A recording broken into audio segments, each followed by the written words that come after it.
যুবক, আজ থেকে তোর জীবনের লাইফস্টাইল চেঞ্জ করে ফেলবি। মা দুঃখিনীর কোনোদিন কষ্ট দিবি না, বাবারে কোনোদিন কষ্ট দিস না। এই ইলিয়াসুর রহমান জিহাদি, এই বুকটা চাকু দিয়া বাইরে দেখ। 12 বছর বয়সে মা হারাইছে, মায়ের কষ্ট কি আমার কাছে জিজ্ঞেস করবি? সব মার ঘরে বড় হয়েছি, আমি জানি বাকি জিনিস। তোদের যাদের মা আছে তোরা জানবি না। আল্লাহ এমনি এমনি কয় নাই, জীবনে এক ওয়াক্ত নামাজ না পড়লে আমি মাফ করে দিতে পারি না, আমার হক আমি রহমান, কিন্তু মা বাবার হক নষ্ট করিস না। আল্লাহু আকবার বলতে পারলো না? ওই দেখো বাজান না কান্দাছে বইয়া বইয়া, তুই এখন কানবি যুবক, তোর ভাব দুলে ধরছি যুবক। আমি জানি না আমার মতো কি মা হারে এখানে বইয়া বইয়া ওয়াজ কমিটির লোক কানবেন, তবে সব বদমাইশের চোখ দিয়ে পানি পড়বে না। মনে রেখো, যারা সত্যিকারে মা বাবার হক আদায় করার জন্য বইছো, যারা সত্যিকারে ওয়াজ শোনা নিয়ত করে বইছো, তাদের চোখ দিয়ে এখন পানি এমনি নিয়ে আসবে। তোমার বলতে হবে না চোখে পানি পড়। ওই চোখ কোনদিন জাহান্নামে যাবে না, যেই চোখ বাকাত খসিয়াতিল্লাহ। আল্লাহ বলেন, যেই চোখ দিয়ে আমার ভয় আর মা বাবার প্রেমে পানি পড়বে, আল্লাহ রাসূলের প্রেমে পানি পড়বে, ওই চোখ কোনদিন জাহান্নামে যাবে না, ওই চোখ কোনদিন জাহান্নামে যাবে না। ওই দেখতো কমিটির লোক কান্দা শুরু করছে। কেন জানোস? এই পৃথিবীতে সবচেয়ে দামি হলো মা বাবার হক।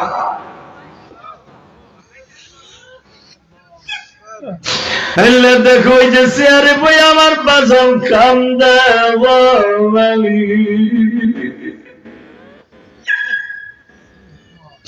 হয়তো আমার বাজারের মা বাবা কেউ নেই।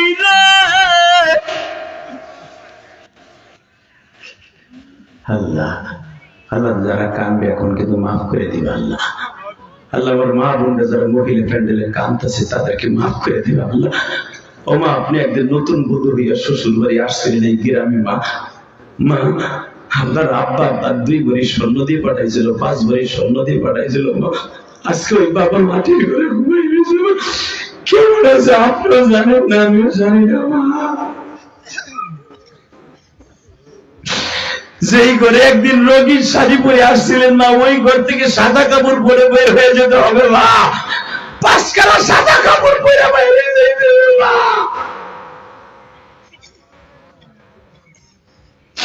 আল্লাহ দেখো কারা কাম দেয়।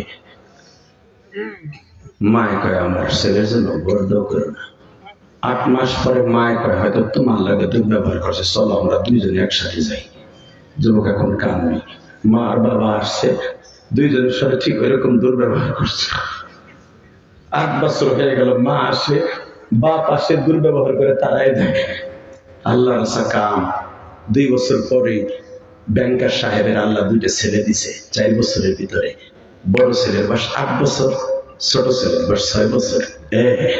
হঠাৎ করে রমজান মাসের 1 তারিখ গুলশান সেন্ট্রাল মসজিদে নামাজ পড়তে গেছে।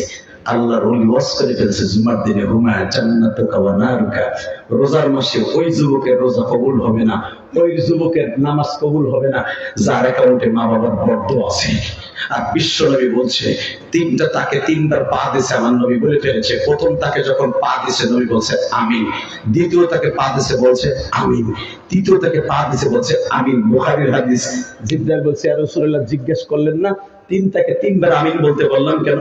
বলতো প্রথম তাকে পাড়া দিচ্ছেন, আমি আমিন বলতে বলছি ওই সন্তান ধ্বংস হয়ে যাক যে সন্তান তার মা বাপ বেঁচে থাকা অবস্থায় জান্নাত কিনে নিল না, ও ধ্বংস হয়ে যাক।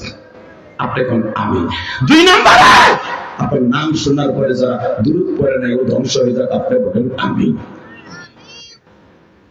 3 নম্বরে রোজার মাস পাইয়া তার গুনাহ মাফ করাইলো না, রোজা রাখলো না, সে ধ্বংস হয়ে যাক, আপনি বলেন আমিন।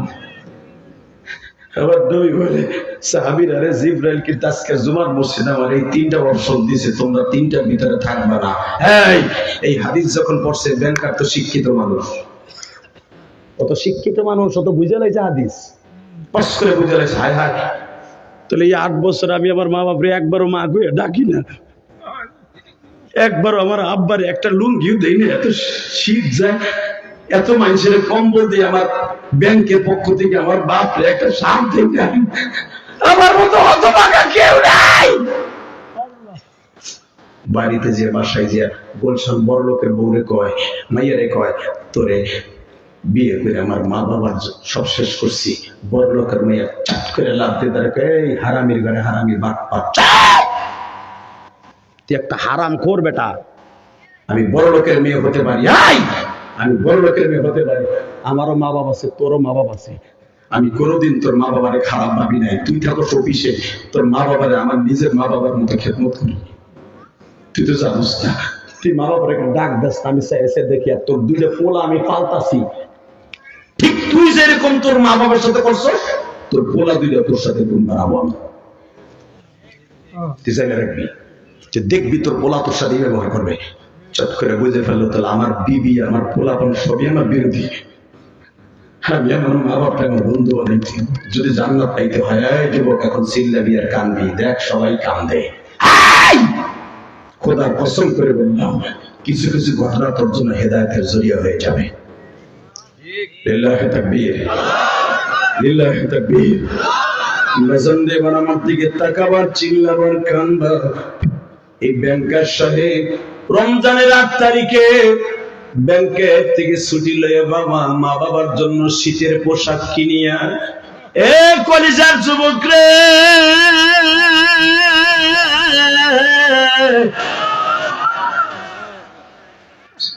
বাবার জন্য ইফতারির কিছু ফল ফলাদি কিনে ছোলা বুট কিনিয়া নিয়ে বাবা কুমিল্লা সদর দক্ষিণে যাবে। তিশা গাড়িতে 200 টাকা ভাড়া দিয়া উঠছে গাড়িতে। তখন দাউদকান্দি বাবা ফেরি ছিল, ব্রিজ ছিল না। এই দাউদকান্দি ফেরি পার হতে যাইয়া শীতের মৌসুমে কুয়াশা, রাত 12টা বাইজে যায় কুমিল্লা যাইতে। রাত 12টার সময় তো আর বাজারে কোনো মানুষ নাই রে। রাত 12টায় তোমাকে পলিমা স্টোরে যায় দেখো দারোয়ান ছাড়া আর কেউ নাই। এলেঙ্গা যায় দেখো কোনো দোকান খোলা নাই বাবা, যদিও থাকে তুই একটা, কিন্তু দারোয়ান প্রত্যেক মার্কেটের সামনে বসা। হে যুবক, দেখ 12:30টার সময় যায় দেখে সদর দক্ষিণে দারোয়ানরা শুধু বসা, সবাই চলে গেছে তারা বিপরে বাড়িতে সেহরি খাইতে। এই সাহেব যখন বাসের থেকে নামছে, তাকায় দেখে কোনো রিক্সা চালক নাই। দারোয়ানকে জিজ্ঞেস করে, চাচা আমার একটা রিক্সার দরকার, দিতে পারবা? আমি টাকা বাড়াই দিব। এবার কানবি। দারোয়ানকে, চাচা একটা রমজান মাস, মাঘ মাসে শীত, এই কুয়াশার মধ্যে কেউ রিক্সা চালায় পাগল ছাড়া? তবে শোনেন, আমার জানার মতো একটা লোক, সে গরিব মানুষ, কিন্তু তার পোলা একটা ঢাকা শহরে চাকরি করে, কিন্তু পোলা তার একটা কথা, এ লোকটা আজ থেকে 35 বছর আগে রিক্সা চালায়। কেউ রিক্সা না চালালেও সে চালায়, সে দিনই চালায় না, রাত্রে চালায়, মানুষের চোখের আড়ালে। তোরা 3 জন যাইস না, এখন তোরা 3 জন যাইস না, বয় বয়, তুই এলাকার কমিশন হবি, বয় কমিশনার হবি, বয় যাইস না। এ চাদর, সাদা চাদর যাইস না, তুই গাছের আপতালে না, এ সাদা চাদর এদিকে হরে, তুই এদিকে আয়, লালটা এদিকে আয়, এদিকে না, 3টা এক জায়গায় না, তুই এদিকে আয়, 3টা 3 জায়গায় বয়, ওখানে বয়, এক জায়গায় না। লিল্লাহি তাকবীর। আল্লাহ ওর আমার কথা রাখছে, ওলি বানাই দিব আল্লাহ।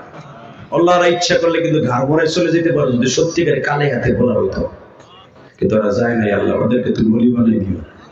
মনে রাখবেন, যারা আলেমের কথা রাখবে, খোদার কসম, আল্লাহর কসম করে বলছি, তার সন্তান আলেম হবে, ওর কপাল ভালো হবে। যারা আলেমের কথা না শুনে ঘর ভরায় চলে যাবে, ওর এই দেশ ছেড়ে ইন্ডিয়া যে পালাই দিব। লিল্লাহি তাকবীর। কষ্ট হইতেছে? আর মাত্র 2টা মিনিট কথা বলবো, 2 মিনিট।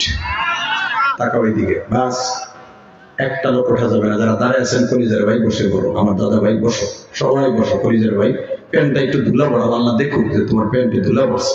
বউরে কালকে কি কইবা, যে ওয়াজে গেছিলে নাকি? বউ বুঝবো না যে তোমার প্যান্টে ধুলা আছে? বউরে এত ভালোবাসো কাজে, বউ কষ্ট ভেবে দেয় প্যান্টে ধুলা পড়াইতেছে না, ওটা নাড়ার মধ্যে বিয়ে। অনেকের বউ আছে, যখন দেখবে যে প্যান্টের মধ্যে ধুলা, আর গলা চিপকে ধরে, এ তোর প্যান্টটা তো ধুলা, ঠিক না বেঠিক?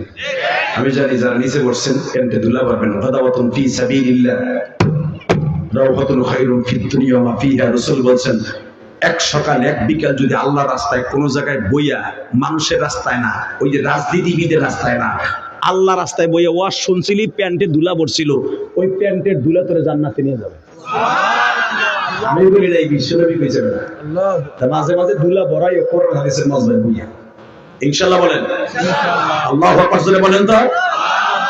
বসন্ত এবার আমার দিকে তাকান, বলে চাচা আসেনি কোন রিক্সাওয়ালা?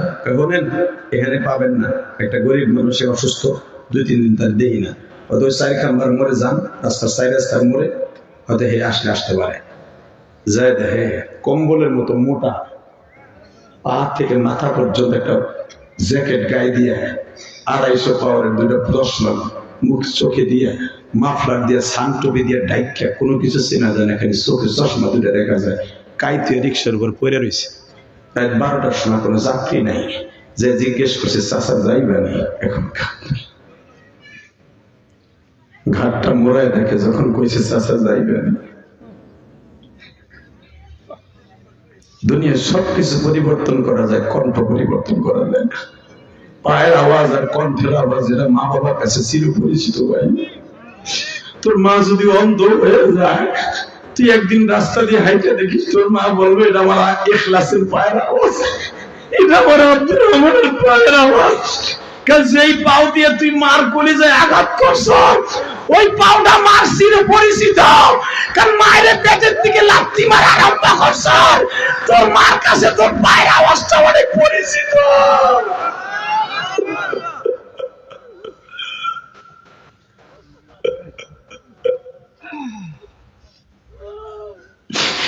অন্ধ মায়ের জিজ্ঞেস করবা, মা আমি তো হাইটা যাইতেছি, তুমি অন্ধ কেমনে ঠিক পাই না?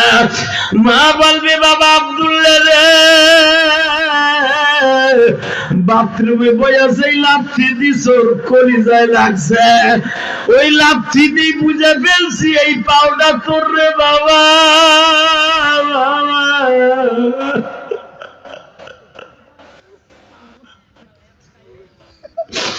আল্লাহ দেখো আমার যুবক ভাইরা যারা কান্দে, এদের বাবা মারে মাফ করে দিয়া। আমার দাড়ি পাকা বাজানরা যারা কান্দে, এদেরকে মাফ করে দিও। যেই যুবক গুলা কান্দে, হয়তো কারো মা নাই বাবা নাই, হয়তো বা কারো মা বাবা অসুস্থ, মায়ের কথা মনে করে আমার যুবতী বোনরা কান্দে। আরে যারা যেখানে বয়া কান্দবে, যাদের বাবা মা আছে তাদের হায়াতকে লম্বা করে দিবা।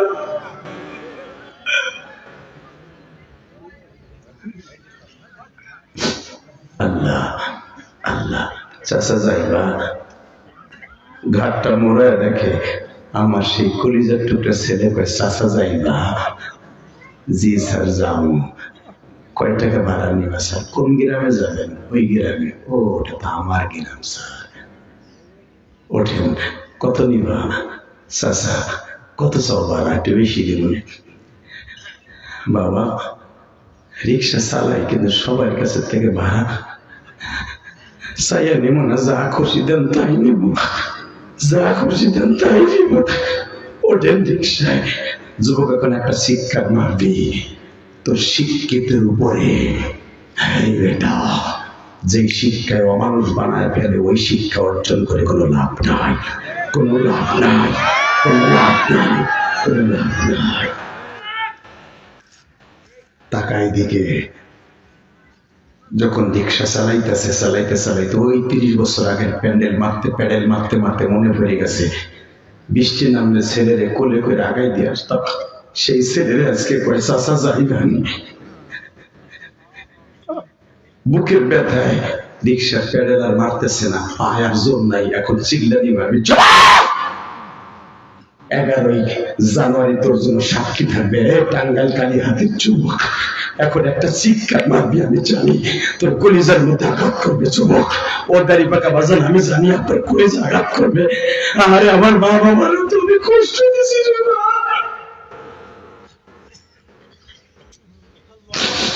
যুবককে যারে কষ্ট দিছ, সলিউশন আমার কাছে আছে। এখন চিল্লাবি আর কানবি। যখন বলতেছে রিক্সাটা জোরে চালাও, হঠাৎ করে রিক্সার থেকে নাইমা বলে, স্যার আমি এই উষা ব্রিজের উপরে টাইনা উঠাইতে পারবো না, আমার বুকের মধ্যে ব্যথা আরম্ভ হয়ে গেছে স্যার। বড় লোক টাকার গরমে হাতার কাপড়ের হাতা গাছে পারবি না তাই বাড়ালে চুসকে বুড়া তোরে থাপড়ে নাক ফাটে হেলাবো। জানাস আমি ব্যাংকের ম্যানেজার, যখন হাতটা কাছাইছে থাপ্পড় দিবে।